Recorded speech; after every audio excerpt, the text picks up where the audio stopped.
어떤 사람이 친구 아내가 죽어서 문안을 갔습니다.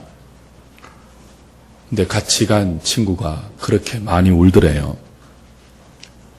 남의 아내가 죽었는데 자기가 우는 게 이상하지 않습니까? 그래서 문안을 마치고 오면서 물었습니다. 두 사람이 생전에 무슨 일이 있었는 건 아닌가 의심을 하면서 물었죠.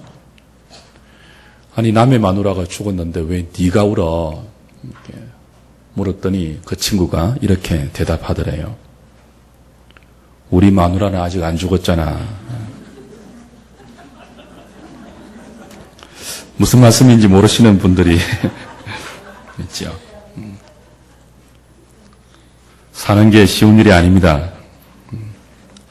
인생이 자기 혼자 무인도에서 하고 싶은 대로 하고 살면 뭐 그렇게 어렵게 느껴지겠습니까? 그러나 인생은 혼자 사는 것이 아니고 다른 사람과 더불어 살아야 되고 자기 생각과 맞지 않고 또 때로는 보기 싫고 때로는 겪지 않는 사건들을 내가 원하지 않는 사람들과 함께 겪어내면서 살아가는 것이 인생입니다. 그래서 인생은 이론처럼 쉽지 않습니다. 얼마나 함께 사는 것이 힘들었으면 같이 사는 와이프가 아직 죽지 않았다고 울겠습니까? 그러나 인생이란 그렇게 죽지 않고 함께 살아가면서 누군가와 더불어 또 누군가와 함께 그렇게 울면서 때로는 웃으면서 때로는 절망하면서 그렇게 많은 그 희비의 교차 속에서 우리는 우리 자신도 모르는 사이에 허락된 인생의 길이만큼 함께 사는 훈련을 통하여 연단받고 깊어지고 넓어지고 사람이 되어가는 것 같습니다. 부딪히는 것만큼 그 속에서 깨닫고 자기를 낮추고 함께 사는 법을 진리 안에서 배우는 것만큼 우리는 존귀한 사람으로 빚어져 가는 것 같습니다. 에베소서 1장부터 3장까지는 삼위 하나님께서 죄인들을 위해서 하신 일들, 베푸신 역사를 다루고 있는 교리의 부분입니다. 성부 하나님은 그리스도 안에서 성도를 택하셨습니다. 성자 하나님은 성부께서 택하신 백성들을 위하여 대속의 피를 흘리시고 구속의 역사를 담당하셨습니다. 성령 하나님은 그렇게 성부가 성자 안에서 택한 백성들이 진리의 복음을 듣고 믿음을 가질 수 있도록 역사하시고 그 믿음이 우리의 삶에 실제적으로 적용될 수 있도록 능력으로 사역하시는 그런 분입니다. 그 에베소서 1장, 2장, 3장은 그렇게 성삼위 하나님께서 허물과 죄로 죽어서 본질상 진노의 자녀가 되어 있는 죄인들에게 어떻게 역사하셨으며 그 역사를 통해서 무엇을 하시려고 하는가 하는 것들을 진술하고 그 교리들을 다루어 가고 있습니다.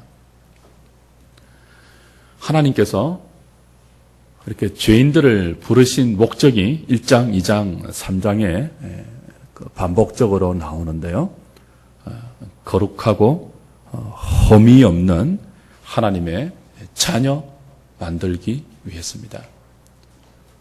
근데 1장, 2장, 3장에서 강조하는 것이 성부 하나님이 성자 예수 안에서 성도를 택하시고 택한 자들에게 진리의 복음을 듣게 하시고 그걸 하나님의 모든 지혜와 능력으로 믿게 하셔서 하나님의 아들 삼으시고 이 거룩한 자녀를 만들어 가시는데 그걸 혼자 따로따로 해가시지 않고 무엇을 통해서 하신다고 했죠? 교회를 통해서 하신다고 했습니다. 그래서 에베소서 1장, 2장, 3장은 교회가 강조되어요. 하나님이 교회를 통해서 택한 자들을 부르시고 택한 자들을 말씀으로 거룩하게 빚어가시고 우리가 장차 보겠지만 에베소서 4장 13절, 14절, 15절, 16절에 가면 그리스도의 장성한 분량에 이르기까지 자라는 온전한 사람으로 교회를 통해서 만들어 가십니다. 에베소서 전반부 1장, 2장, 3장에 이렇게 하나님께서 죄인들에게 하신 일과 어떤 목적을 가지고 그 일을 하셨는가를 교리로 설명했다면 이제 오늘부터 보는 4장, 5장, 6장은 그 교리에 우리가 맞추어서 그 교리를 배우고 그 진리를 교회를 통해서 알아가는 우리가 어떻게 그 진리를 실천하며 살아갈 것인가 하는 진리의 실천 부분을 4장, 5장, 6장에서 다루고 있습니다. 오늘 본문은 우리가 함께 읽은 본문은 그 교리를 실천하는 실천 항목의 전체적인 서론에 해당되는 부분이에요. 내용이 뭡니까? 너희는 그러므로 부르심에 합당하게 행하라는 것입니다. 하나님께서 허물과 죄로 죽었던 너희들을 그리스도 안에서 택하여 불렀다. 부를 때는 목적을 가지고 부르셨다. 그 부르심의 목적대로 앞으로 남은 너희들의 생애를 교회를 중심으로 해서 부르심에 합당하게 살아라. 부르심에 합당하게 행하라. 그렇게 권면하면서 실천 부분에 이제 내용들이 열리고 있죠. 합당하다는 말은 어울리고 조화된다 그런 뜻입니다. 하나님께서 우리를 부르시는 그 목적에 어울리게 성도는 살아야 한다는 거예요. 하나님께서 우리를 부르신 그 목적과 조화되게 살아야 한다는 거예요. 저는 요즘 패션이 좀 이해가 안 돼요. 우리 딸들이 입고 다니는 옷을 보면 우리 딸들만이 아니고 우리 젊은 애들이 다 그런 것 같아요. 하이 실종 패션이더라고요. 얼마나 바지를 짧게 입는지 이 팬티인지 반바지인지 모를 정도예요. 멀리서 보면 바지가 안 보여요. 바지는 짧게 입으면서 또 위에 상의는 뭘 길게 입으니까 하의가 안 보이는 거죠. 그것을 우리 젊은 애들은 멋이라고 보는 모양인데 우리 같은 기성세대는 이해가 안 돼요. 저게 무슨 패션일까? 어울리지 않는 것처럼 보여요. 조화되지 않는 것처럼 보여요. 근데 걔들은 조화라고 생각하는 것 같아요. 성도가 하나님께 구원받은 이 생명을 살아갈 때 가장 중요한 것은 뭐죠? 우리의 뜻대로 사는 것이 아닙니다. 우리의 기분대로 사는 것이 아니에요.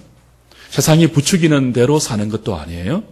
하나님께서 저와 여러분들을 그리스도 안에서 부르신 그 부르심의 목적대로, 그 부르심의 소망대로 합당하게, 그 부르심의 소망과 조화되고 어울리게 그렇게 살아가는 것이 교리를 실천하는 실천의 첫 번째 항목이라고 사도는 가르치고 있습니다.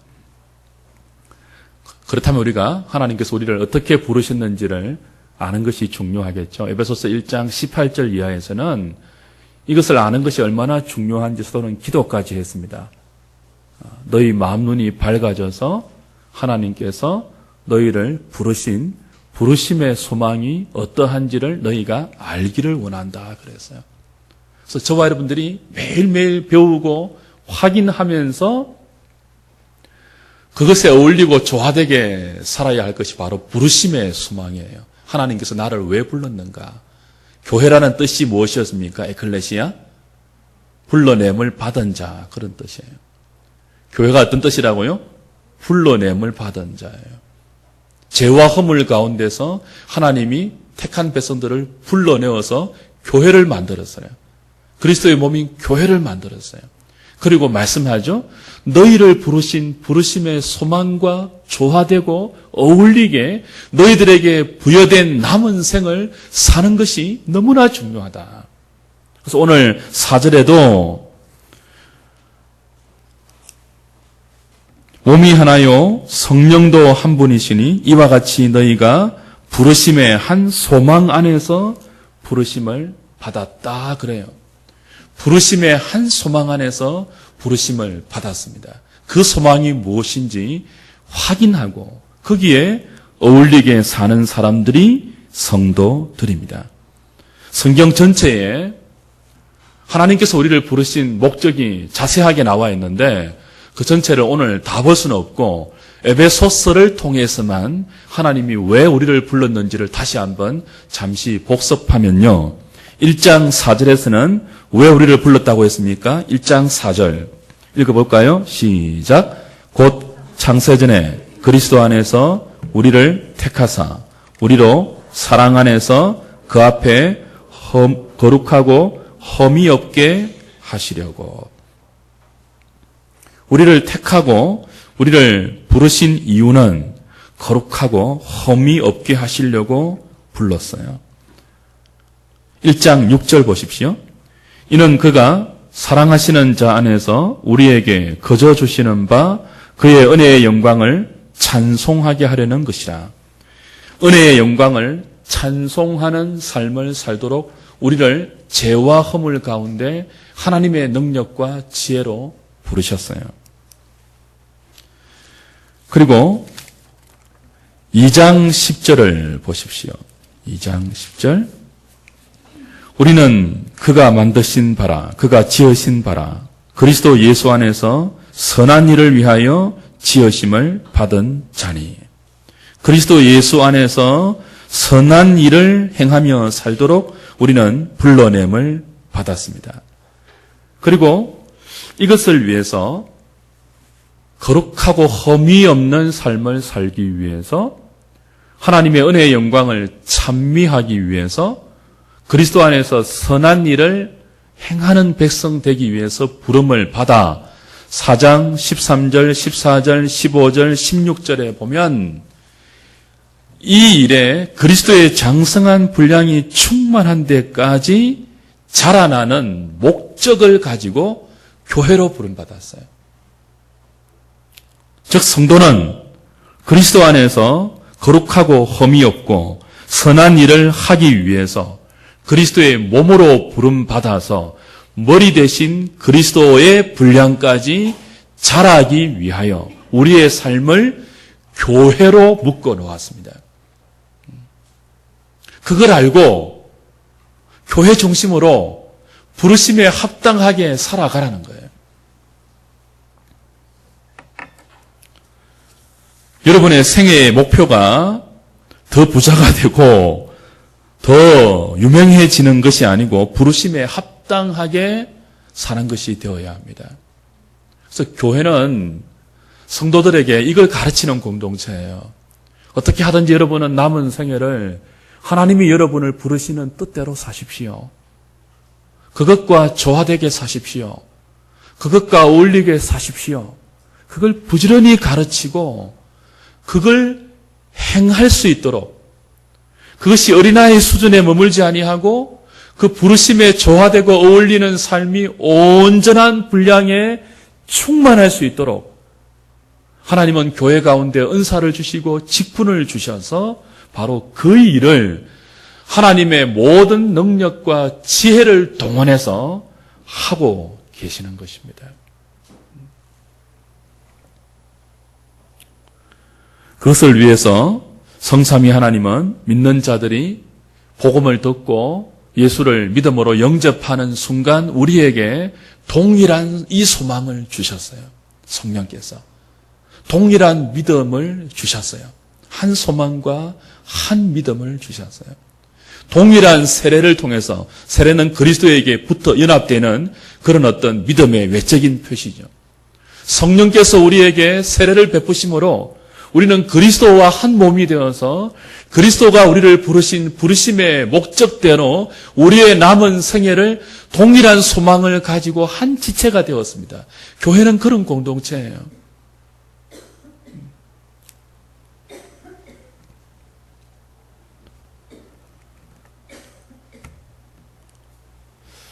그래서 우리는 교회가 얼마나 우리의 삶에 중요하고 소중한 기관인지를 기억하셔야 됩니다. 여러분이 교회를 학원처럼 생각해서는 안 돼요. 교회를 동호회처럼 생각해서는 안 돼요. 학원이 뭐라고 했죠? 필요한 것만 얻어내는, 돈 주고 필요한 지식만 배워오는 그런 곳이에요. 교회는 그런 것이 아닙니다. 나에게 필요한 것만, 나의 삶에 필요한 것만 교회 가서 얻어내어오는 그런 공동체가 아니에요. 또 교회는 동호회가 아닙니다. 나와 마음이 맞는 사람, 나와 뜻이 같은 사람, 그런 사람들과 어울려서 친교하면서 삶의 반경을 넓혀가고 교제권을 넓혀가는 그 정도의 공동체도 아니에요. 교회는 하나님께서 우리의 남은 생애를 그리스도 안에서 하나님이 위에서 부르신 부르심의 소망에 어울리게 살아갈 수 있도록 우리를 그리스도와 한 몸으로 묶어주신 성령의 공동체이며 믿음의 공동체이며 소망의 공동체예요. 성령 하나님은 모든 예수 믿는 사람들에게 성령의 은혜를 통해서 이 동일한 소망, 한 부르심의 소망을 주셨다고요. 이미 주셨다고요. 그래서 교회 안에 있는 모든 신실한 믿음의 지체들은 하나입니다. 성령께서 하나 되게 하신 존재들이에요. 무엇으로 하나 되었죠? 우리의 모습은 다르고 생각도 다르고 살아온 환경도 다르고 또 많은 다양한 어떤 그런 차이들이 있음에도 불구하고 성령 하나님은 참되게 그의 복음을 믿는 자들을 한 믿음으로 묶어 놓았어요. 한 소망을 가진 공동체로 하나 되게 하셨어요. 당신의 모든 지혜와 능력을 사용하셔서 성삼위 하나님이 발동할 수 있고 동원할 수 있고 사용할 수 있는 하나님의 모든 신적인 지혜와 능력을 다 동원하셔서 교회 안에 무엇을 이루었었다고요? 하나 되게 하셨다고요. 무엇을 하나 되게? 믿음을 하나 되게, 소망을 하나 되게, 부르심을 하나 되게 하셨다고요. 그래서 그 하나된 부르심의 소망을 가지고 하나된 믿음을 가지고 온전하게 자라가도록 사랑 안에서 거룩하고 흠이 없는 하나님의 부르심의 소망대로 교회가 교인들을 양육하면서 교인들은 교회를 어머니처럼 여기면서 그 어머니의 진리의 가르침 안에서 양육되며 그렇게 자신들의 남은 생애를 부르심과 어울리게 부르심과 조화되게 살아가는 사람들이 교인들이고 그 공동체가 교회란 말이죠. 그래서 교회는 여러분이 그런 목적을 가지고 나오셔야 돼요. 어떤 목적을 가지고 나온다고요? 매일매일 하나님이 나를 왜 부르셨지? 왜 나를 하나님의 자녀 삼으셨지? 왜 나에게 남은 생애를 허락하셨지? 왜 나를 교회로 부르셨지? 왜 나를 그리스도의 몸으로 부르셨지? 도대체 하나님의 모든 능력을 내 인생 가운데 동원시키셔서 하나님이 맺고자 하는 열매가 무엇인지를 여러분들은 교회를 통해서 배우시고 그 배운 대로 여러분의 남은 생애를 실천하며 행하며 사셔야 돼요. 무엇을 먹든지 무엇을 마시든지 무엇을 입든지 그건 하나님이 여러분의 삶에 필요한 만큼 주신다는 믿음을 가지고 여러분의 남은 생애를 하나님께서 여러분들을 부르신 그 부르심에 어울릴 수 있도록 최선을 다해서 성경이 가르치는 이 교리의 진술에 따라서 여러분의 남은 생애를 쳐서 복종시키며 살아가셔야 하는 것입니다. 그것을 위해서 가장 먼저 떨어지는 권면이 무엇입니까? 성령께서 하나 되게 하신 것을 힘써 지키는 것입니다. 이상하지 않습니까? 1장, 2장, 3장이 위대한 교리를 우리에게 가르쳤다면 하나님께서 죄인들에게 행하신 그 위대한 진리들을 교리로 가르쳤다면 그 교리에 바탕된 우리의 실제적인 삶은 좀 죄를 버리라든지 물론 뒤에 그게 나오지만 조금 더 거룩해져라든지 뭐 이런 내용으로 우리가 상상할 수 있는데 의외로 실천 부분의 첫 번째 떨어지는 권면이 뭐라고요? 하나됨을 지키라는 거예요. 하나됨을. 무엇이 우리가 하나 되어 있습니까? 무엇이? 믿음이 하나예요. 또 무엇이 하나라고요? 그 믿음으로 우리에게 성령께서 깨닫게 하신 부르심의 소망이 하나라고요. 사탄은 이 하나됨을 자꾸 깨트립니다. 그래서 교회마다 신앙의 목적이 다른 것, 사탄이 하는 짓입니다. 원래는 교회는 캐톨릭입니다. 보편교회예요. 지역에 다 지교회가 다른 이름으로 존재하지만, 그러나 다른 이름으로 존재하는 다른 이름의 교회라 할지라도 그 교회가 한 하나님의 말씀을 가지고 우리의 신앙을 경주하고 우리의 신앙을 이어가고 있다면 그 하나님의 말씀이 진리가 되어 우리를 가르치는 부르심의 소망은 동일해야 됩니다. 만사 형통식의 소망이 교회를 어머니로 여기면서 그 교회의 가르침 속에서 주 앞에 가는 그날까지 자신의 인생을 믿음 가운데 살아가야 하는 성도들의 소망이 되어서는 안 돼요. 부르심의 소망은 모든 지상의 교회가 동일해야 합니다. 그것이 무엇입니까? 사랑 안에서 거룩하고 흠이 없게 되는 것입니다. 머리 대신 그리스도의 장성한 분량에 이르기까지 우리가 자라는 것입니다. 그걸 위해서 하나님은 교회의 믿음을 하나로 주셨어요. 부르심의 소망을 하나로 묶어주셨어요. 그 하나 되게 하신 것을 사탄은 자꾸 깨트리죠. 다른 믿음으로, 다른 소망으로. 그걸 힘써 지키라는 것입니다.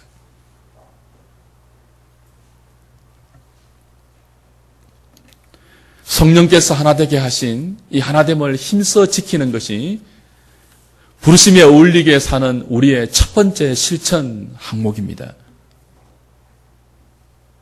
어떻게 힘을 다해서 지켜야 합니까?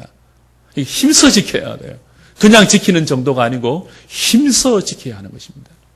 그만큼 우리는 연약하고 우리의 대적자인 사탄은 분열의 명수이고 우리의 믿음을 다르게 만들고 부르심의 소망을 왜곡되게 만드는 거짓의 아비이기 때문에 깨워서 힘써 이 하나 되게 하신 것을 지키지 않으면 우리는 부르심의 소망에 어울리게 살 수 없는 연약한 사람들이에요.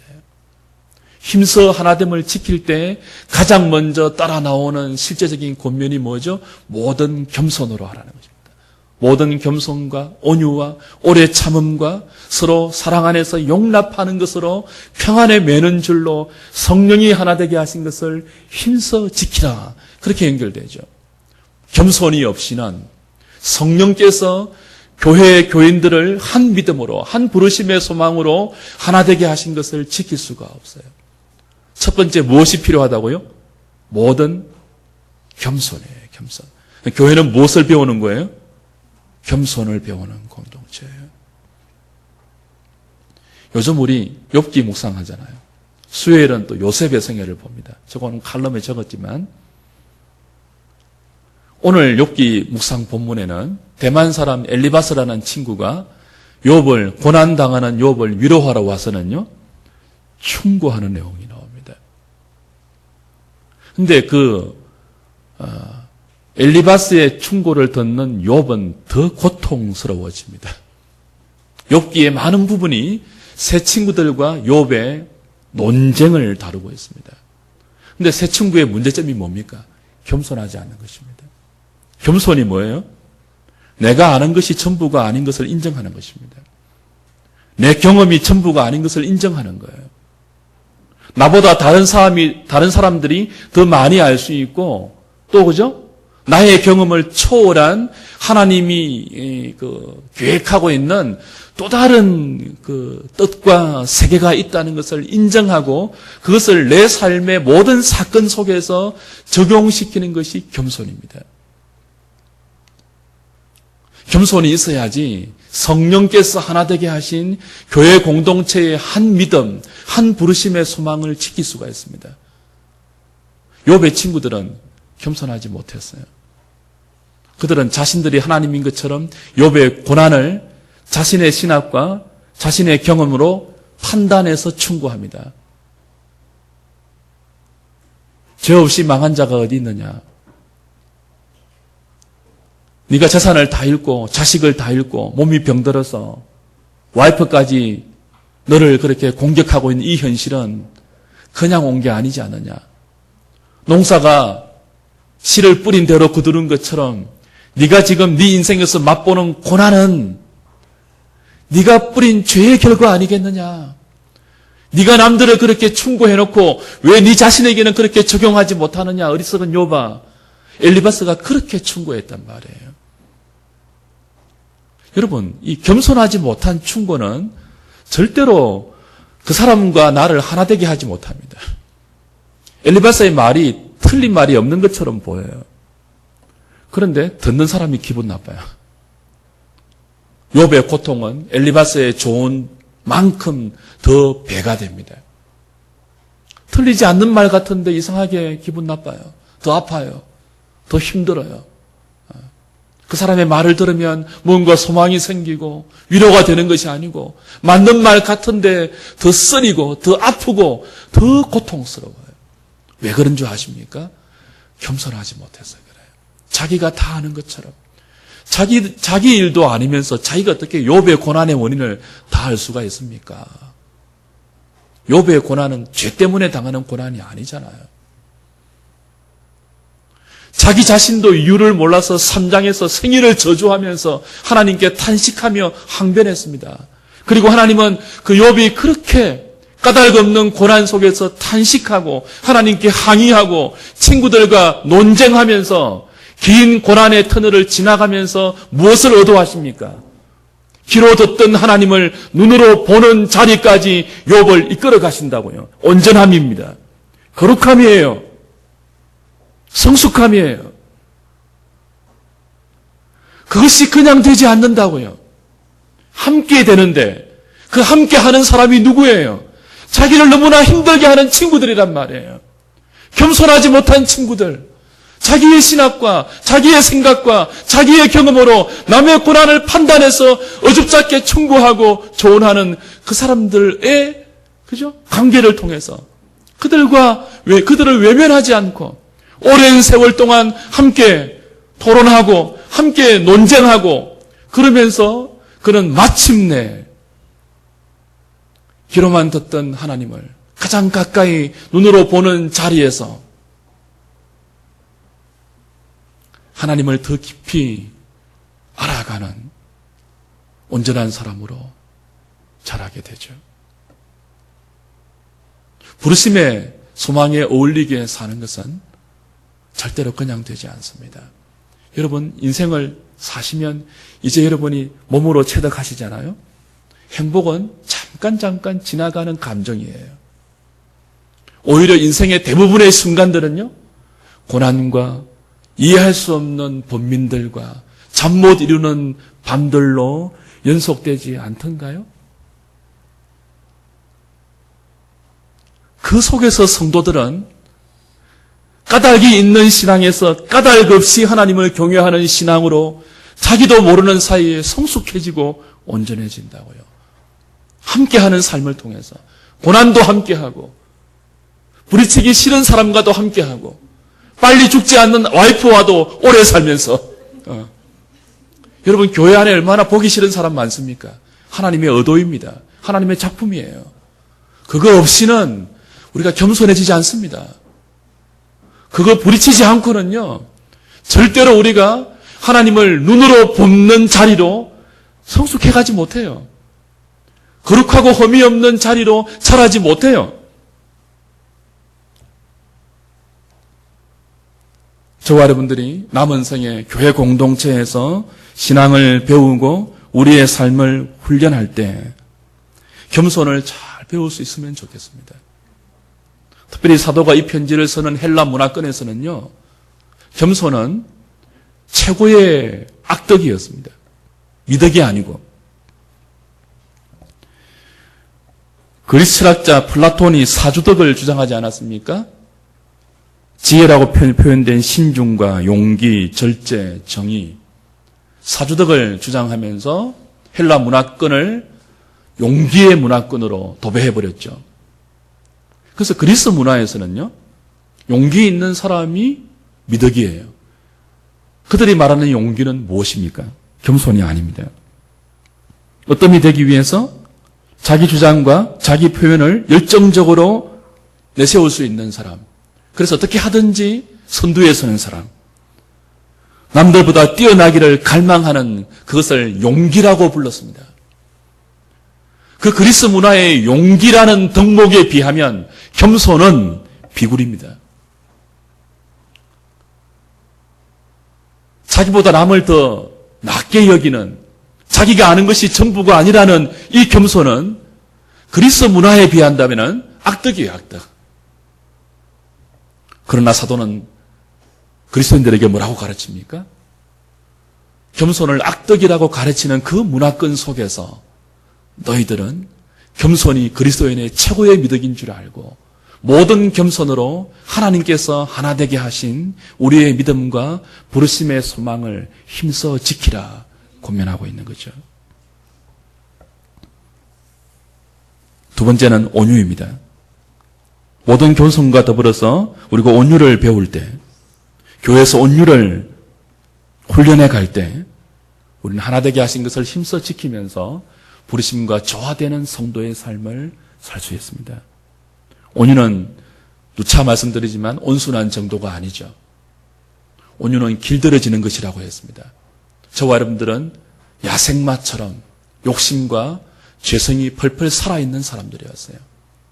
하나님은 자기 뜻과 자기 고집과 자기 욕심이 야생마처럼 살아서 길길이 날뛰는 우리들을 그리스도 안에서 불러왔습니다. 그리고 뭐 하십니까? 길들이십니다. 하나님께서 저와 여러분들을 길들이세요. 겸손하게 길들이고 온유하게 길들이십니다.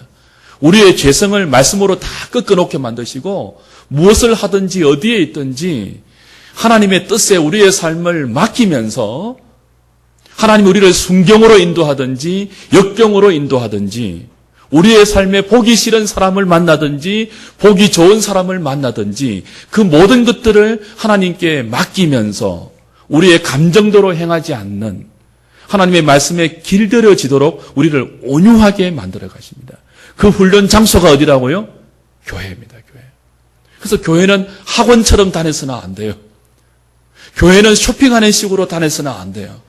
우리가 온유해지기 위해서는 여러분 수많은 사람들과 부딪히셔야 합니다. 구역에서 부딪히고 소그룹에서 부딪히고 식당에서 봉사하다가 부딪히고 여러 면에서 함께 부딪혀 가셔야 돼요. 그래서 길들여져 가시는 하나님의 손길에 우리를 맡길 수 있는 것이 중요하죠. 모든 겸손과 온유는 교회 생활하면서 우리가 반드시 훈련하고 우리 삶의 덕목으로 만들어 가야 할 중요한 훈련의 내용들입니다. 누구에게 한 소리 들었다고 밤에 잠을 못 주무시고 그러지 마세요. 그리고 아침에 일어나서 결심하지 마세요. 그 인간과는 다시는 상종하지 않을래. 없는 사람 취급할래. 그러지 마세요. 있는 사람 취급하세요. 더 살갑게 맞이하세요. 겸손을 배우십시오. 온유를 배우십시오. 제가 이런 설교를 하니까 정말 저한테 그런 사람 있더라고요. 과거에 목사님 정말 진심입니까? 이제부터 제가 목사님 괴롭히겠습니다. 목사님의 겸손을 위해서, 목사님의 온유를 위해서 괴롭히겠습니다. 선전포고하고 괴롭히더라고요. 정말 힘들었습니다. 그런데 그때만큼 제가 온유해진 적이 없는 것 같아요. 그만큼 몸에 좋은 것은 쓴 약이더라고요. 하나님께서 그 훈련이 다 끝나셨는지 그분을 함께 신앙생활하지 않도록 하셨지만 저한테 큰 유익이 되었습니다. 다시는 하고 싶지 않는 경험이지만 그러나 제 성화에 가장 큰 도움이 되었던 것은 부인하지 못할 사실입니다. 여러분, 주위에 여러분을 힘들게 하는 지체가 있습니까? 여러분을 만드시는 하나님의 손길이라고 여기십시오. 여러분에게 붙여주신 개인 조교입니다. 잘 배우십시오. 그걸 외면하지 마십시오. 저 인간 지우개처럼 생각할래. 투명인간처럼 볼래.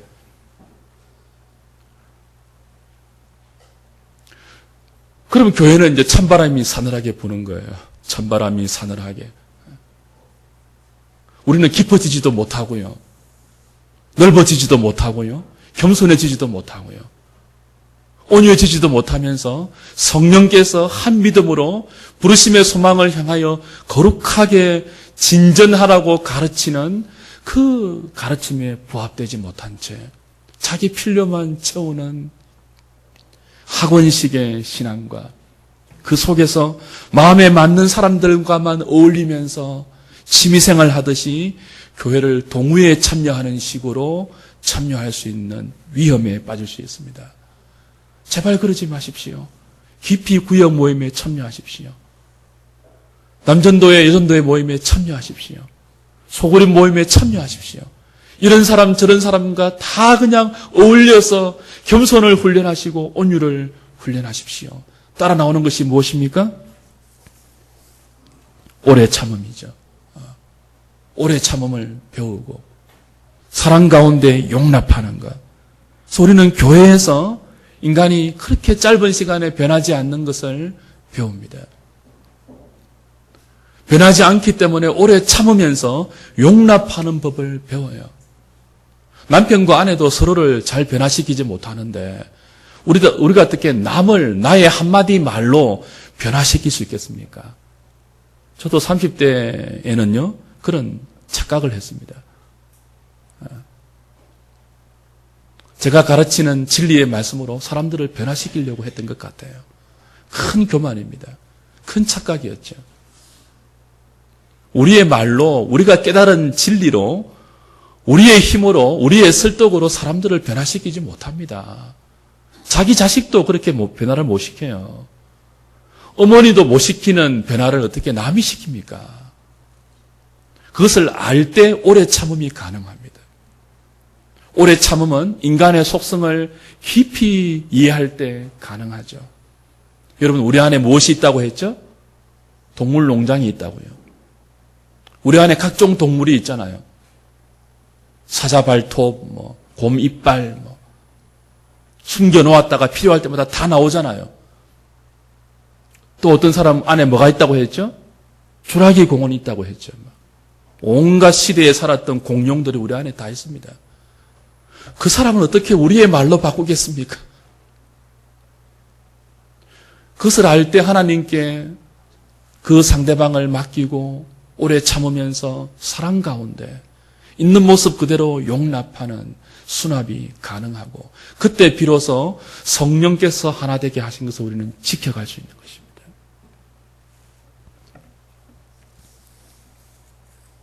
주 안에 사랑하는 여러분, 말씀을 좀 정리할까요? 교회는 이런 목적으로 하나님 지상에 세워주신 그리스도의 몸입니다. 어떤 목적이라고요? 우리를 사랑 안에서 거룩하고 흠이 없이 하나님의 온전한 백성으로 그리스도 안에서 선한 일을 행하는 주의 백성들로 더 장성하게 만들어가기 위해서 주께서 세우신 신적 공동체이기 때문에 이 교회는 합리적으로 일을 하는 공동체가 아니에요. 어떤 일을 멋있고 아름답고 칭찬받기 위해서 일들이 동원되는 공동체가 아니에요. 교회에 있는 모든 사업과 모든 일들은 항상 신속히 하고 낭비 없이 하고 매끄럽게 하는 것이 아닙니다. 일이 왜 동원됩니까? 교회의 모든 행사가 왜 동원되죠? 우리를 거룩하고 흠이 없게 만드는 부르심에 어울리게 만드는 도구로 교회 안의 일들이 허락되고 동원되는 것입니다. 그래서 여러분 교회 일을 멋있게 하려고 하지 마십시오. 그래서 교회는요 가장 합리적이지 않게 일하는 현장이지 않습니까? 어떤 때는 유식이 무식 앞에 무릎을 꿇어야 돼요. 겸손을 그리고 온유함을 우리가 훈련하면서 말이죠. 오래 참고 사랑 가운데 용납하면서 내가 아는 지식을 모르는 사람 앞에 무릎 꿇려야 됩니다. 그래야 하나됨이 지켜집니다. 내가 가진 힘, 내가 가진 경험, 나의 모든 것들을 아무것도 아닌 것처럼 내려놓을 때 비로소 우리가 알지 못했던 새로운 지혜와 새로운 방법과 새로운 능력이 하늘로부터 우리 가운데 어떻게 공급되며 맛보는지를 경험하는 공동체가 교회입니다. 세상에서 큰 소리 치는 힘이 여기에서는 그대로 힘이 되어서는 안 된다고 제가 몇 번이나 말씀드렸죠. 여러분, 세상이 힘이라고 믿고 있는 그것이 교회 안에도 힘이 되어서는 안 됩니다. 또 다른 힘이 우리가 모르는 지혜로, 우리가 모르는 신비로 우리의 겸손과 온유와 오래 참음과 사랑 가운데 용납하는 훈련을 통해서 허락되는 공동체가 교회입니다. 그때 성령께서 하나 되게 하신 한 믿음, 한 부르심의 소망이 지켜지면서 우리는 거룩한 하나님의 백성으로 함께 자라가는 것입니다.